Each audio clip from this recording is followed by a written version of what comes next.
Welcome to our channel.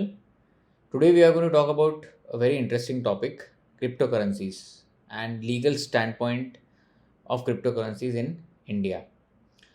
आज हम लोग थोड़ा वही देखेंगे कि क्या इंडिया में लॉ है, क्या क्रिप्टोकरेंसीज बैन किए गए थे आरबीआई से पहले, उसके बाद में कुछ लॉ आया है और क्रिप्टोकरेंसीज के बारे में क्या क्या स्कैम्स होते हैं, क्या क्या फ्रॉड होते हैं, ये हम लोग एक केस भी डिस्कस करेंगे एंड सो फोर्थ।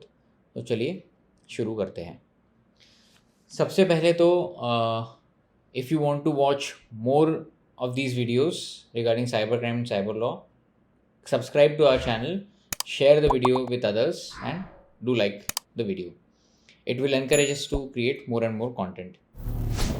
सबसे पहले मैं बात करना चाहूँगा एक क्रिप्टो करेंसी रिलेटेड स्कैम के बारे में, जो गेन बिटकॉइन का बहुत फेमस स्कैम हुआ था 2018 में। और उसके बाद में आरबीआई ने कुछ स्टेप्स लिए, सेंट्रल गवर्नमेंट ने भी कुछ स्टेप्स लिए हैं। तो ये स्कैम क्या था? पहले तो उस कंपनी ने बिटकॉइन लोगों से इन्वेस्ट करने के लिए बोला। वो इन्वेस्ट करने के बाद ऐसा उन लोगों को अश्योरेंस दिया कि एक बिटकॉइन अगर आप दोगे तो 1.8 बिटकॉइन आपको मिलेगा। सब्सिक्वेंटली उन लोगों ने अपने कॉन्ट्रैक्ट्स चेंज किए, जो ऑनलाइन कॉन्ट्रैक्ट्स थे, और उसके बाद में खुद की करेंसी उन लोगों ने लॉन्च की, इनिशियल कॉइन ऑफरिंग एमकैप के नाम से। और जिन जिन लोगों ने बिटकॉइंस इन्वेस्ट किए थे उनको एमकैप दिए गए as a return. So obvious ये बात है कि एमकैप की वैल्यू अगर कंपेयर करें बिटकॉइन से तब भी तो वो कुछ भी नहीं थी, 0.1%, 0.2% भी नहीं थी। और इसके चलते बहुत लोगों को ये स्कैम किया गया। उसके बाद में आरबीआई ने डिसाइड किया कि क्रिप्टो करेंसीज को जो है उसका जो आप कन्वर्ट कर रहे थे क्रिप्टो करेंसीज रुपी में, तो वो इनडायरेक्ट बैन किया गया। बैंक्स को बोला गया कि ये अलाउ मत कीजिए क्रिप्टो करेंसीज को कन्वर्ट करके आपके बैंक अकाउंट में लेना।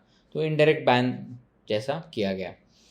Subsequently internet and mobile association of India ने रिजर्व बैंक के ऊपर ये जो नोटिफिकेशन था ये चैलेंज करते हुए सुप्रीम कोर्ट में केस फाइल किया।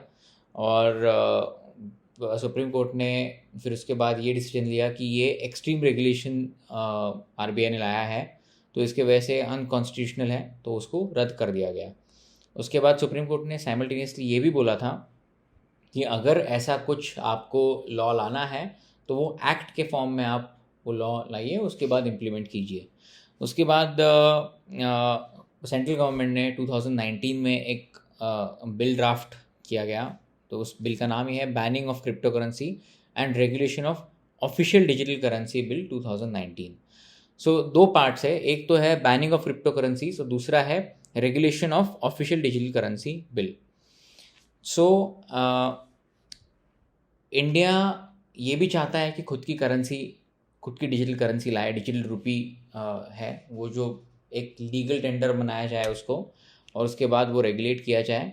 और साइमल्टेनियसली जो भी क्रिप्टो करेंसीज हैं और तो उनको बैन किया जाए। अभी अगर आप देखेंगे बहुत ही छोटा बिल है ये, उस हिसाब से क्या क्या बैन किया गया है और क्या क्या अलाउड है हम शॉर्टली ये देखते हैं। तो एक तो है कि section 3 of the act prohibits mining, generating, holding, selling, dealing in crypto currencies. और उसके बाद में सेक्शन 7 में जो है कुछ प्रोहिबिशंस दिए गए हैं। और सेक्शन 5 जो है उसमें ये भी बताया गया है कि अगर आरबीआई चाहता है तो कोई भी अगर क्रिप्टो करेंसी है, फॉरेन क्रिप्टो करेंसी है, तो उसको एज अ आरबीआई डिक्लेयर कर सकता है ऑफिशियल फॉरेन डिजिटल करेंसी, और उसके बाद वो यूज़ की जाएगी यहाँ पे। It will be regulated again obviously. जैसा कि मैंने कहा सेक्शन 7 में कुछ प्रोहिबिशंस दिए गए हैं, जैसे कि buying, selling, storing crypto currency, या फिर providing crypto currency related services. और सेक्शन 8 में जो है ऑफेंसेस दिए गए हैं। जो अभी वो ऑफेंसेस कब होते हैं, क्या पनिशमेंट है उसकी, क्या फाइन्स है, ये हम लोग देखेंगे एकदम ब्रीफली।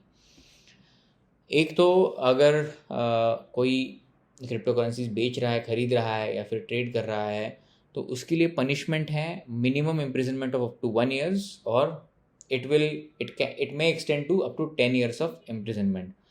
और अगर किसी ने, जैसे कि वो गेन बिटकॉइन का फ्रॉड था, ऐसे ही अगर किसी ने लोगों को फंसाया है, if someone has defrauded large amount of people, तो उनसे एक तो उन पे फाइन होगा, उनसे पैसे कैसे रिकवर होंगे कि रॉन्गफुल लॉस या फिर रॉन्गफुल गेन डिटरमाइन किया जाएगा वेर एवर क्वान्टिफाइबल,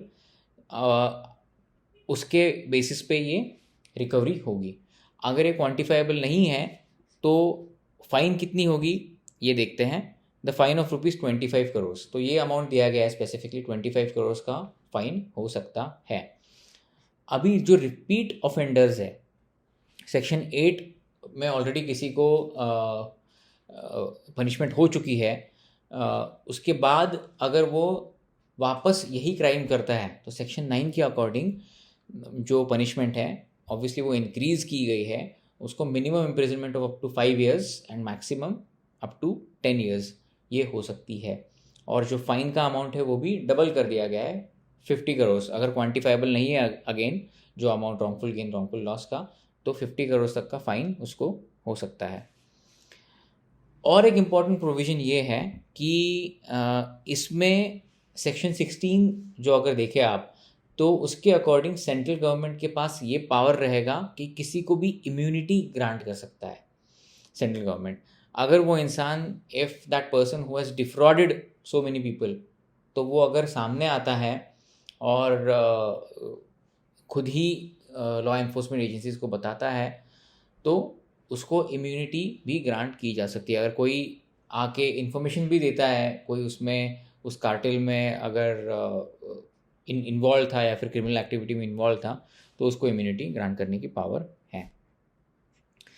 तो आपने देखा, these are some important provisions.